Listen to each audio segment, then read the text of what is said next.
So ayan mga kadrama-rama, alam ko pong inaabangan nyo po no, yung next na mangyayari po dito sa Abot Kami na Pangarap dahil sobrang nakaka-tense na nga po at saka nakaka-excite na nga din po talaga mga kadrama yung pinapakita ni Director every episode dito sa Abot Kami na Pangarap habang papalapit na nga po talaga yung pagtatapos nito. At alam naman po talaga natin mga kadrama na itong si Zoe, nalaman na nga po no, na hindi niya nga po talaga totoong ama ito si RJ. Kaya talaga malaki talaga yung katanungan ngayon ni Giselle kung sino talaga yung ama ni Zoe at kung may alam ba ito. Kasi sabi nga po talaga ni Eric, sinabi sa kanya ni Justin na itong si Zoe, alam niya na po talaga na hindi siya anak ni RJ. So ibig sabihin, alam din talaga nito ni Zoe na si Carlos yung kanyang ama. Hindi lang niya sinasabi sa atin. Kaya nga po itong si Giselle ay talagang binalaan nga po niya itong si Annalyn na wag kang magtitiwala dito kay Zoe, lalong-lalo na hindi ito totoong tanyag, hindi natin siya kadugo at marami nang nagawa si Zoe na hindi talaga mabuti.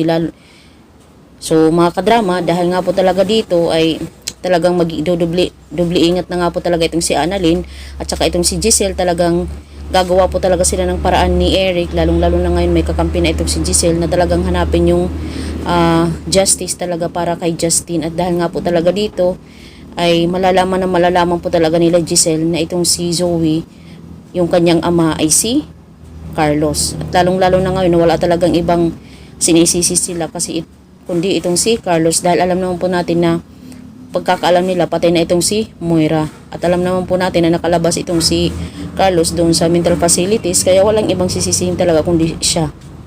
Minsan hindi na naisip talaga ni Carlos na siya talaga yung sisisihin ng lahat ng mga kagagawan ni Moira, no? Dapat maisip niya din talaga yun. Kasi hindi nila alam na buhay itong si Moira eh. Si Carlos talaga yung kawawa dito mga kadrama. So dahil nga po talaga dito, talagang malalaman nila Giselle yung katotohanan na itong si Zoe at saka si Carlos ay mag-ama pala.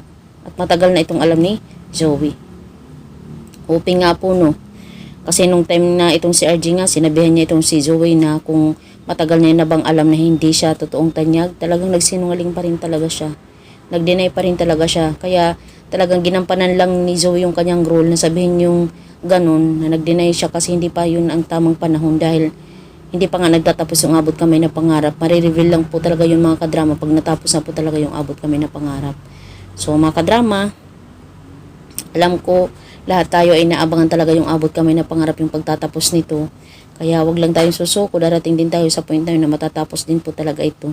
Diba? At maabot din natin ang ating mga pangarap na matuklasan din talaga nila lahat-lahat about talaga sa mga kontrabida dito sa Abot Kami na Pangarap na buhay si Moira, na si Moira yung pakana, mastermind ng pagkamatay ni Lolo Pepe, at siya yung mastermind ng pagkamatay ni Justin, yung mga ganun ba. Kaya sa huli talaga pagbabayaran talaga nila yung kanilang mga kasalanan at lalong-lalo na itong si Moira, si Carlos, at ito din talaga si Zoe Pat.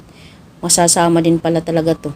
Possible kasi pag nalaman nila Giselle at saka nila Obeng na siya yung dahilan ng pagkamatay ni Lolo Pepe, sigurado talagang kulungan talaga yung bagsak niya. So yun lang po mga kadrama. Don't forget to please like, share, and subscribe my channel para sa susunod videos. Ma-update ko po kayo. Bye!